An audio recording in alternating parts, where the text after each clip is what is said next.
You could download a powerful dental planning software directly to your computer free of charge. Visit blueskyplan.com to download Blue Sky Plan software. In this training tutorial, we are going to be designing and exporting 2 crowns for titanium-based abutments.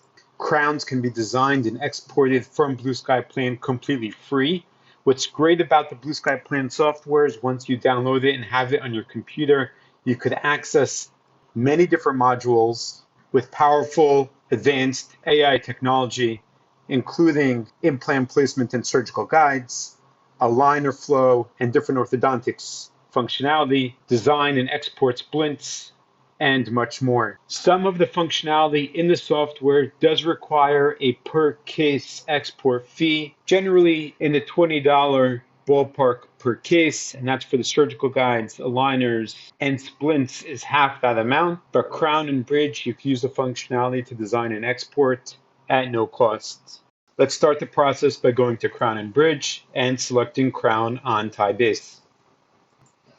We'll associate this case with an existing patient. I'm going to select my patient Sky Blue, and we have our treatment created automatically, Crown on TiBase. The patient details or the treatment details can be edited if needed by clicking on the pencil icon.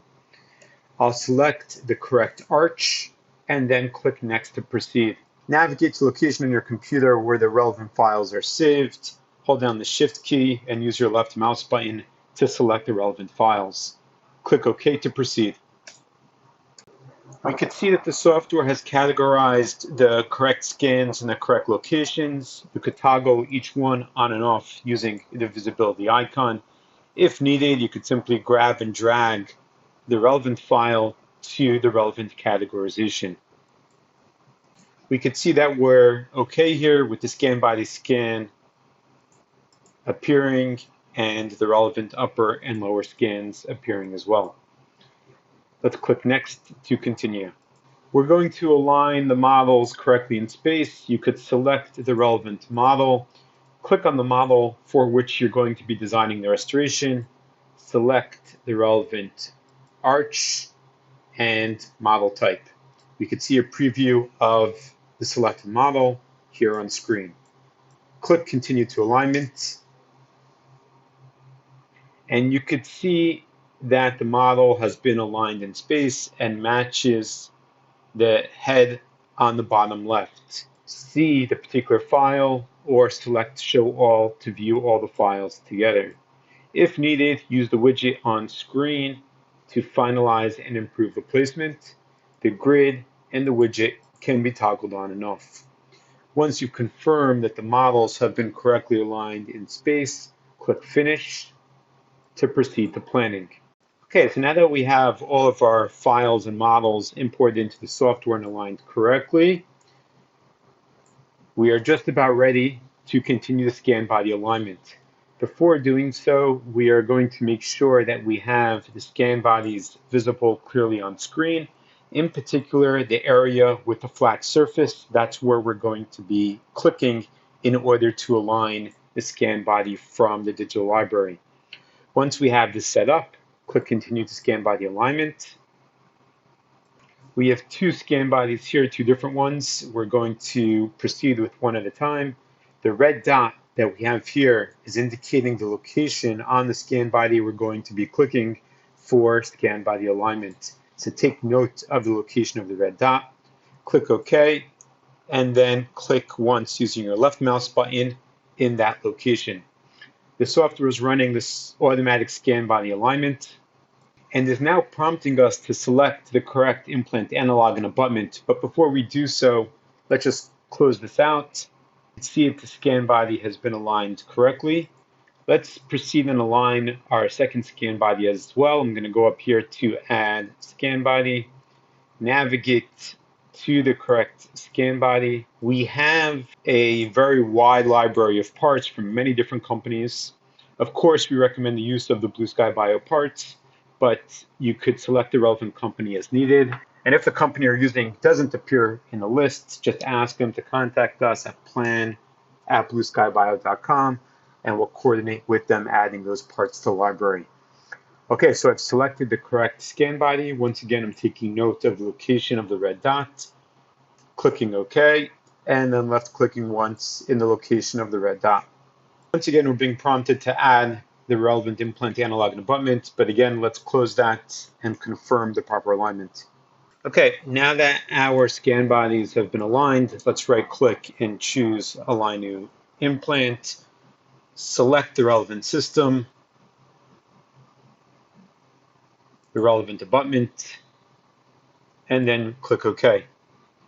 We could see that the implant analog and abutment has been added, and let's do that again for the second scan body.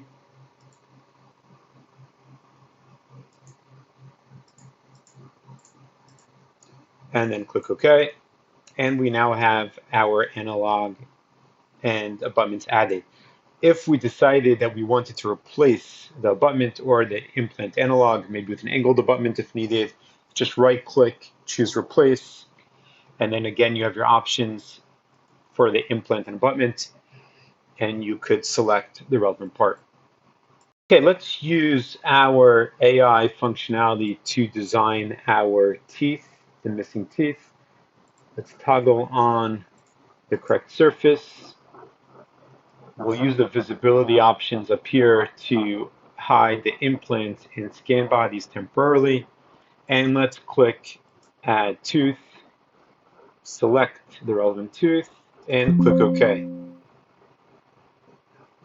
Making sure the relevant models are visible, choosing the opposing arch,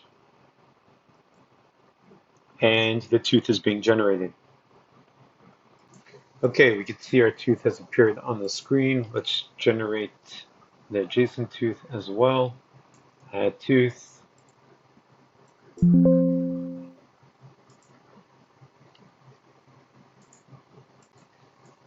Okay, now we have both of our teeth generated and appearing on screen. We could use the widget on screen. We could straighten out this tooth a bit and maybe move it over.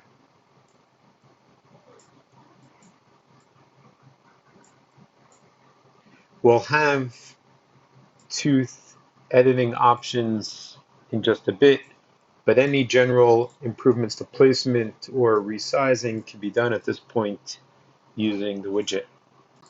Okay, so now we have the teeth and the abutments. I'm also going to make sure that the teeth are positioned above the rim of the abutment.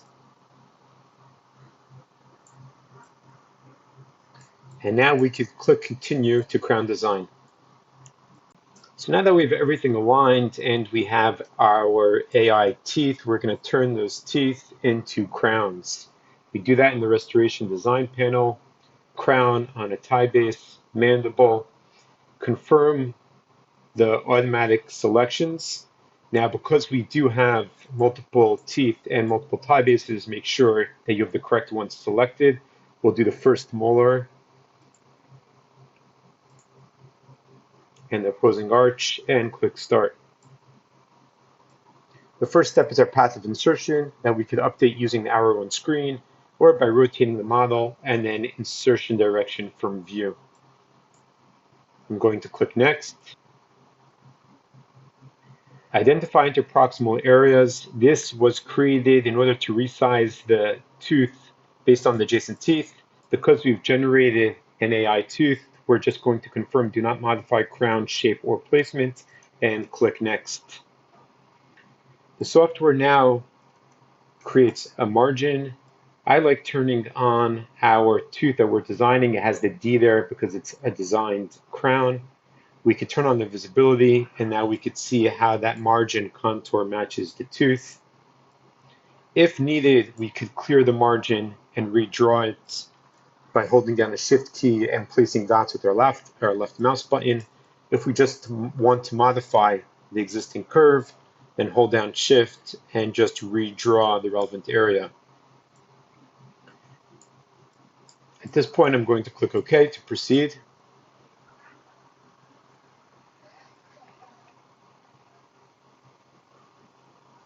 And now we are designing the connection between the tooth and the titanium base. We could grab and drag any of the blue dots if needed.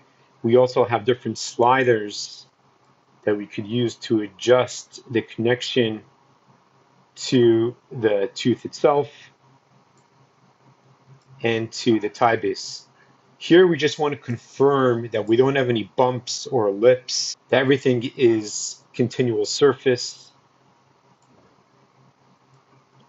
And now we're going to click next to proceed. Here we have some final tooth editing tools.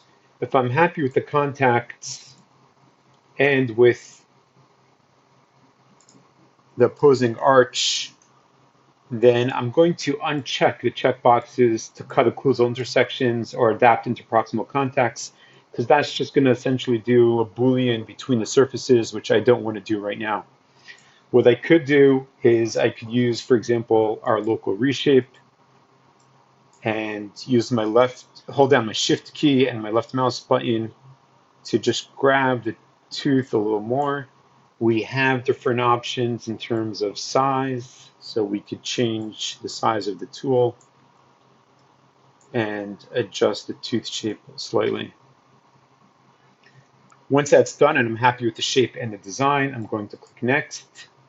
And here we could see that we have designed our crown for our TiBase with the screw channel. We had the checkbox for the screw channel in the previous steps. I'll point it out when we do the second crown.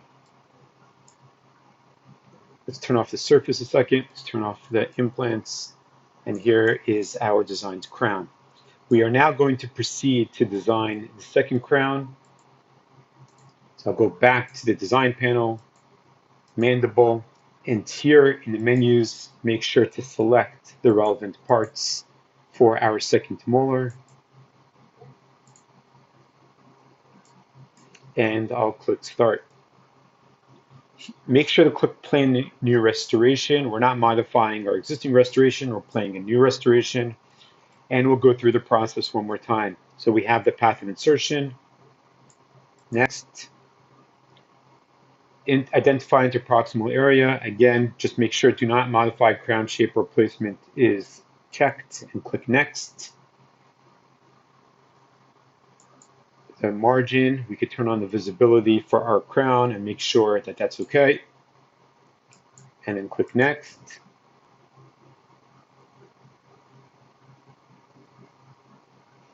Okay, here's the option I didn't point out earlier to create our crown screw channel. And once again, make sure the connection to the TiBase and to the crown is continuous without any lips or issues. Click next. And for the final design reshaping, I'm going to uncheck these checkboxes. Let's use our local reshape to close the gap here a bit. I'm using my shift and left mouse button to just reshape the crown. Okay, and for real case, we could spend more time with editing tools to design these crowns more particularly. Okay, I'm going to click next. And we could see here that we have our two crowns that we've designed. We could go to export, and as I mentioned earlier, exporting the crowns, the design and the export are completely free of charge. We have our export options selected to export the STL file, the CAM option to export the CAM configuration file for the milling machine. And the final tip before we do the actual export, we have an option here to create surface. Let's do that for one tooth at a time. Let's click create surface. And what this does, essentially, it creates an STL file of the particular crown while it's still on the screen. We could see that if we go to our surfaces, we have a new surface.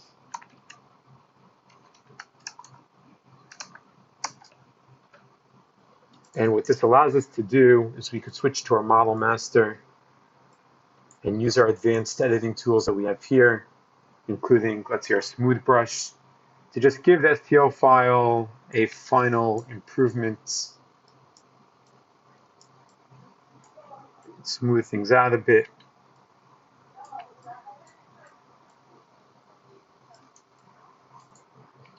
To do some final smoothing prior to export.